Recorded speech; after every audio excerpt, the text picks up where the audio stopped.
Muy buenos días, Guido. Te escucho un poco lejos. Sí, Un saludo a la audiencia también. Y bueno, estamos acá para poder conversar un rato. ahí me escuchas mejor, doctor. Así ¿Cómo mismo, ahí estamos, mismo. presidente? ¿Cómo recibe el SENACSA esta postura firme que están teniendo los gremios y cuál es la visión oficial sobre el futuro de vacunación que estamos teniendo en Paraguay, doctor? No, realmente nosotros estamos trabajando con los diferentes gremios, con las diferentes asociaciones hace un tiempo. eh, y bueno, ahora lo que pasó la semana pasada creo que hay un poco un error de comunicación, ¿verdad? Porque nosotros hemos realizado una consulta un poco pública para poder llevar la información a lugares eh, donde normalmente no se tiene, a través de nuestras redes sociales mediante la consulta pública, presentando un poco el borrador de lo que estuvo realizando el sector, el servicio oficial y también los productores a través de la Fundación de Salud Animal en los últimos 10 años, ¿verdad? Con un programa con un programa bastante amplio. Y bueno, eso creo que creó una confusión donde aparentemente entendieron que ya estaba tomada la decisión y no es así, ¿verdad? Un borrador que la propia Asociación Rural del Paraguay nos pidió ya el viernes pasado, extender un poco el periodo para que se puedan tomar el tiempo necesario para poder leer, ¿verdad? Y hacer los comentarios y dentro de eso sí, obviamente tiene un programa para poder llegar a Paraguay libre de fiebre aftosa sin vacunación el 2028, ¿verdad? ¿Qué motivó al SENACSA, doctor, en abrir esta consulta pública sobre la estrategia para dejar de vacunar a partir del 2027? Porque nosotros tenemos una serie de estrategias hasta el 2027, una serie de acciones, ¿verdad? Y una de ellas es obviamente comunicar, como pidió el señor presidente de la República, y lo estamos haciendo, ¿verdad? Eh, se hizo, se hicieron varios trabajos, no es solamente lo que vamos a hacer, sino lo que venimos ya haciendo del 2019 con algunos cambios ya en lo que es el programa de vacunación, un poco alineándonos a lo que viene también haciendo la región, ¿verdad? Porque hay que entender que esto no es solamente Paraguay, sino que nosotros somos una enfermedad transfronteriza y hay compromisos de avances en los diferentes programas, especialmente en la fiebre aftosa, porque es obviamente una enfermedad parancelaria y que impacta directamente en el comercio, ¿verdad? ¿Qué fundamentos técnicos tenemos, doctor, que respaldan esta iniciativa de transición hacia el estatus de libre y sin vacunación? Y de ahí sí entramos a los fundamentos técnicos, primeramente a decir que la enfermedad no tenemos más circulación viral, ¿verdad? Ese es el primer punto, ¿verdad? Y se ha hecho muy buen trabajo, ¿verdad? Desde la conciencia del productor, tener ya casi 99, 97, este año un poco más bajo, pero ya con sucesivas vacunaciones muy por arriba de lo proyectado, inclusive, que así indican que no existe más la circulación viral. También se tiene un tema también muy importante sobre eh, los diferentes países están esperando que también Paraguay avance. Hay mucha, ¿cómo se llama? No, yo no sé, están viendo un poco lo que nosotros venimos haciendo, ¿verdad? Porque nuestro país ha crecido mucho en los últimos 5 años con la apertura de varios mercados, ¿verdad? Pero la apertura de más mercados, las exigencias también aumentan, ¿verdad? Y este es un tema de que no podemos decir que somos los mejores porque obviamente seguimos vacunando, ¿verdad? Y la erradicación total de la enfermedad se da liberando la vacuna y declarándote libre de aftosa sin vacunación, ¿verdad? La vacuna es una gran herramienta, pero para el control de la enfermedad. Y la enfermedad, nosotros creemos que ya no existe, no es que la enfermedad ya está controlada, sino que ya hay ausencia. Entonces, obviamente, eso nos obliga al siguiente paso, ¿verdad? Teniendo en cuenta que hace más de 14 años estamos sin brotes, ¿qué mecanismo de vigilancia y contingencia propone el SENACSA para garantizar la bioseguridad en caso de levantar la jeringa, doctor? Y nosotros y yo hicimos un sistema de vigilancia que hoy está siendo ser replicado en Chile, en varios países, a través del proyecto del Banco Interamericano de Desarrollo, ¿verdad? Se llama el CISA, el Sistema de Información Sanidad Animal, ¿verdad? Donde obviamente vamos a tener más información en tiempo real, ¿verdad? Pero también juega un papel muy importante el productor, ¿verdad? Eso categóricamente, ¿verdad? Porque al final de cuentas la denuncia de algún tipo de sospecha viene del productor, ¿verdad? Y como sabrás, tener una respuesta rápida que inicia en el productor, eso nos ayuda a tener reacciones más rápidas y obviamente problemas menores, ¿verdad? Pero así estamos nosotros trabajando, ¿verdad? Doctor, ¿cuál sería el rol en este caso del sector privado o de la Fundasa o de asociaciones gremiales dentro de este nuevo modelo sanitario? Y ahí otra vez, es la responsabilidad de, bueno, en las asociaciones gremiales, obviamente los programas sanitarios solamente tienen la participación durante las expos, ¿verdad? No se tiene algún requerimiento adicional por ser un animal de exposición en el sentido de manera obligatoria. Son solamente para participar en las expos sí se pide, obviamente por la concentración de ganado y porque están durante tanto tiempo, digamos, juntos de diferentes establecimientos, ¿verdad? Pero sí la Fundasa hay un borrador ahí si pueden leer, un trabajo de una reconversión en la Fundasa de llevar esto, porque hay que mantener el trabajo público-privado. Creo que el éxito fue la conversión y de la Fundasa. Y la idea un poco es mantener la vacunación de brucelosis, mantener la vacunación de brucelosis, seguir con la identificación animal, que eso sí yo quiero también en claro. Nosotros, este programa estaba escrito para que Paraguay iba a dejar de vacunar en el 2023, ya estaba firmado, 2017-2023, y nosotros pusimos un poco de paño frío porque queríamos tener la identificación animal, y eso nos confirmó ahora que Brasil y que Bolivia ya han sido declarados libres de aftosa sin vacunación. Se le pierde un poco el catastro. Ahí se le pierde porque obviamente la vacunación no solamente sirve para vacunar, sirve también para el catastro, ¿verdad?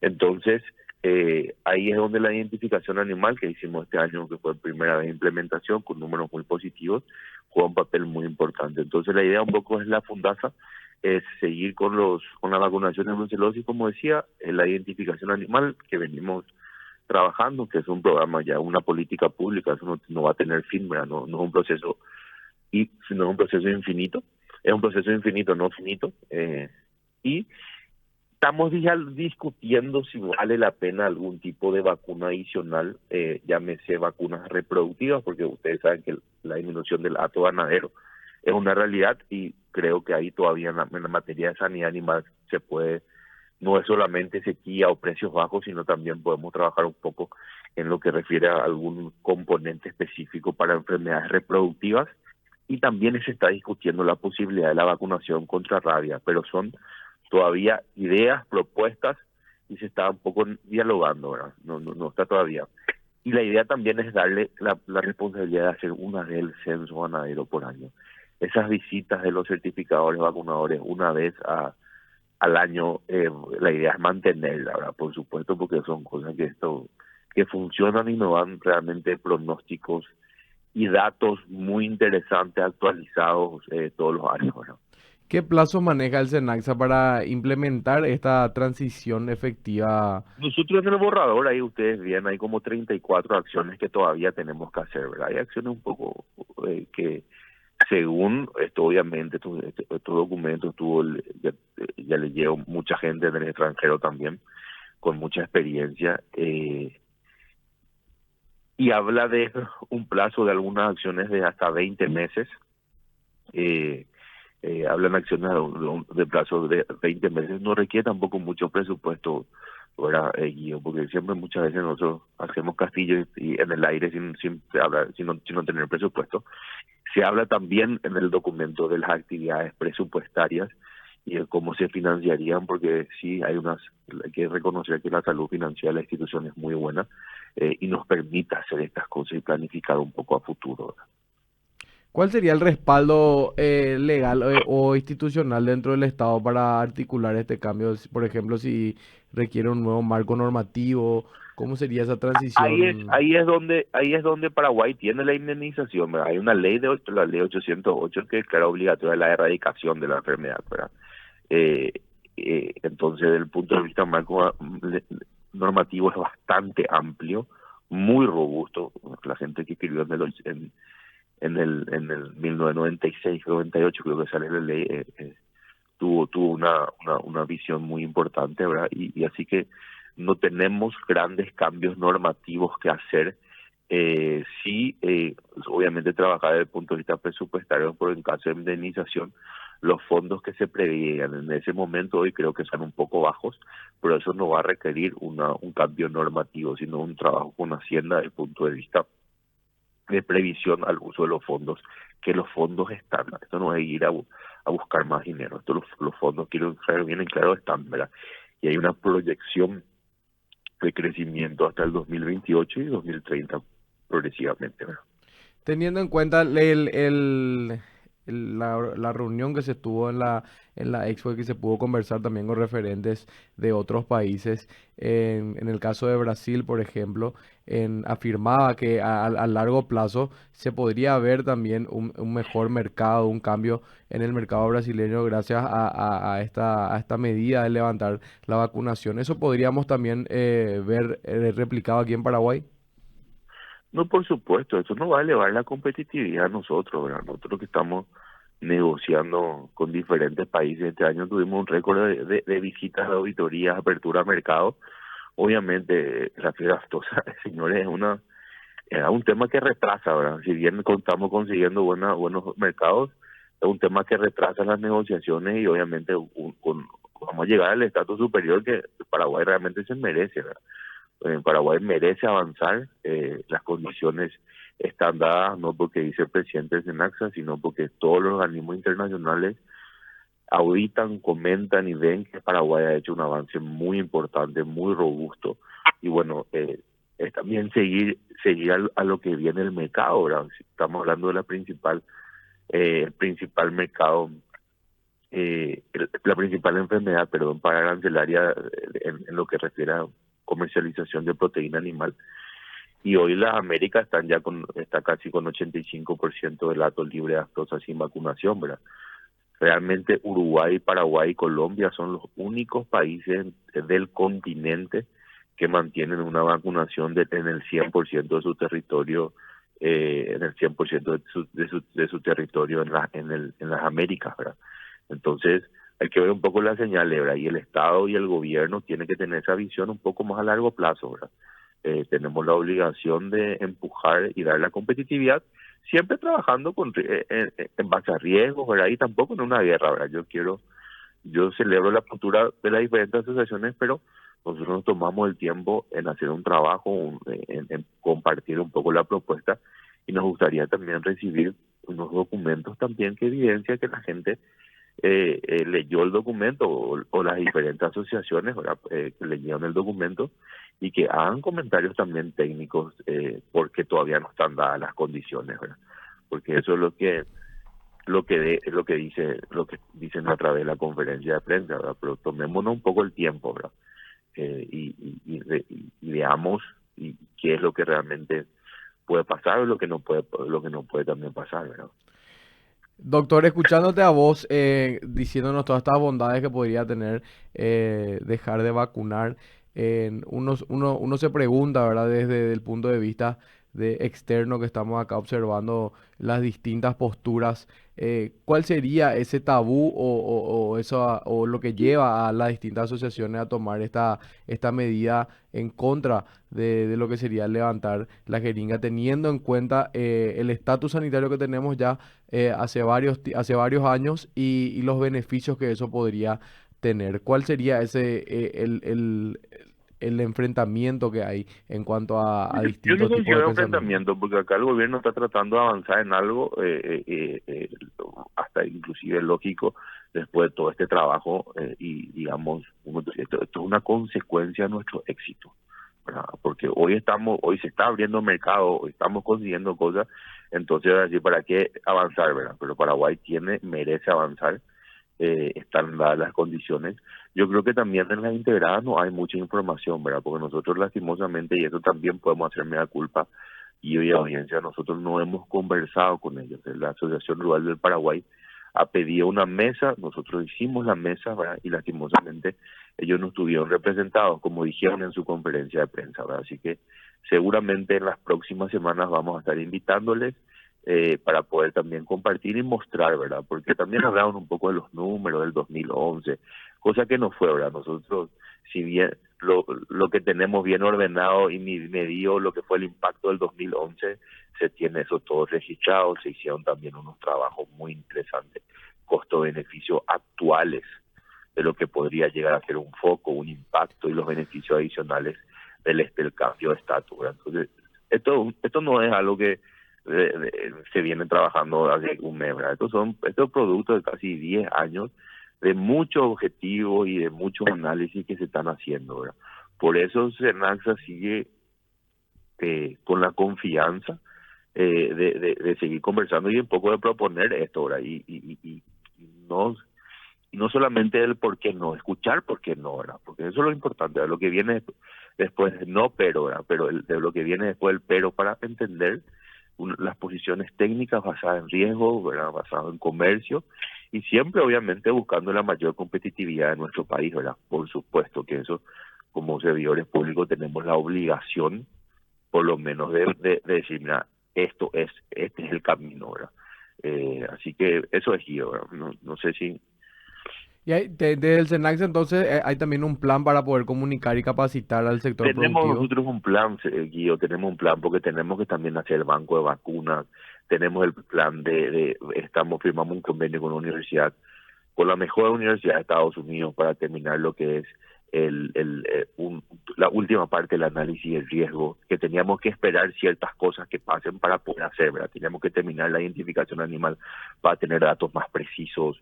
Entonces, todavía hay acciones, estamos haciendo los simulacros que son importantes, ¿verdad? Están calendarizados 2 el año que viene, o sea, hay un trabajo muy grande atrás que estamos haciendo, ¿verdad? Son 35 actividades y la comunicación forma parte primero, porque no estamos comunicando bien o la información no está llegando bien, Guido. Así que agradezco también tu llamado, ¿verdad? Para que por lo menos saber la postura oficial, decir que estos son borradores. También no hay ninguna decisión tomada. Sí una decisión del SENACSA de empujar y agotar todas las instancias de discusión y de diálogo para que la información llegue a todos, ¿verdad? Sobre todo, que Perfecto, lo que no queremos es poner muchísimas... en absoluto, y eso dejar en claro, ¿verdad? Nosotros, nuestra decisión está muy estudiada, trabajada y por exponer al riesgo después de conseguir todo lo que consiguió el sector a través de la asociación público-privada, de todas esas negociaciones y en tiempo récord, porque todos los países dicen que en tiempo récord Paraguay ha conseguido todo lo que se propuso, nos vamos a tirar al tacho bajo en lo más mínimo. Ahora estamos muy seguros en nuestra decisión y en los próximos pasos a seguir. Excelente, presidente. Por último, para terminar, ¿qué mensaje le dejas a los productores que hoy ven esta medida con inquietud, pero también con esperanza de un futuro mejor? Que nos informemos, ¿verdad? Vienen años, primero para el productor vienen años muy positivos. El mundo está demandando cada vez más carne, se están eliminando también esos tabúes que la carne no era un alimento saludable, está cayendo eso. Y es increíble cómo se ha posicionado nuestra carne paraguaya, nuestra producción, pero también nos exige ver las señales que está dando el mercado, ¿verdad? El primer semestre de este año, el 82% de la carne comercializada en el mundo vinieron de países libres de aftosa, ya sin vacunación. Como te decía, son 31 de 35 países en la región ya libre de aftosa sin vacunación, así que el mundo necesita proteína, definitivamente, y Paraguay puede, pues gracias a sus productores, a su tierra, también a sus diferentes organismos estatales, puede contribuir a la seguridad alimentaria en el mundo, ¿verdad? Pero tenemos que entender que hay señales, ¿verdad? Y hay procesos que tienen que terminar para iniciar otros, ¿verdad? Porque acá nadie está dejando no es que vamos a dejar de, no, nosotros tenemos que llegar a lo mejor para también mantenernos lo mejor, y ese mantenimiento va a significar también cosas nuevas que tenemos que hacer, ¿verdad? La responsabilidad siempre va a ser de todos, sobre todo. Excelente. Muchísimas gracias, presidente, por acompañarnos y también compartir la visión oficial en este tema tan sensible para el sector. Muchas gracias, muy amables, saludos. Así escuchábamos al doctor José Carlos Martín Carpecholi, presidente del SENACSA, que queda claro que la discusión sobre la continuidad o no de la vacunación contra la fiebre aftosa no es solo una cuestión técnica, sino que también estratégica, económica y de confianza para el país. Vamos a una primera pausa y volvemos con más información aquí en Poder Ganadero.